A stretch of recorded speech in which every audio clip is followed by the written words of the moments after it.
the Awesome Kids Art Hub. Today we're going to draw our blue, round, super cool robotic cat friend, Doraemon. Draw 2 big circles like eggs side by side, and now tiny black dots inside, they're his pupils. Just one cute circle in the middle. A big smile, like he just found a secret gadget in his pocket. Don't forget the whiskers. Draw a big curvy line, whoop. Now he's happy. Let's start with a big circle, just like a giant mochi or a balloon full of giggles. Then a little circle in the middle of his chest, that's his bell. Ding ding, he wears it to let Novita know he's coming. Draw a small round body, like a jelly bean or a marshmallow. Now draw his chubby arms reaching out, like he's ready for a big hug. And some stubby little legs, just enough for running away from John when he gets mad.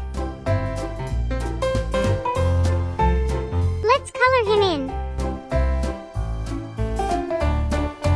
Blue for the body.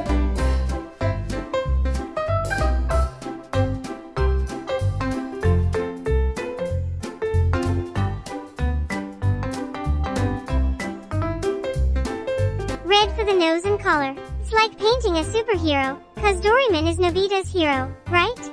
Wow! You did it! Look at your amazing Doraemon. He looks like he's ready to jump out of the page and say yatta. Like and subscribe to watch such more videos. Bye!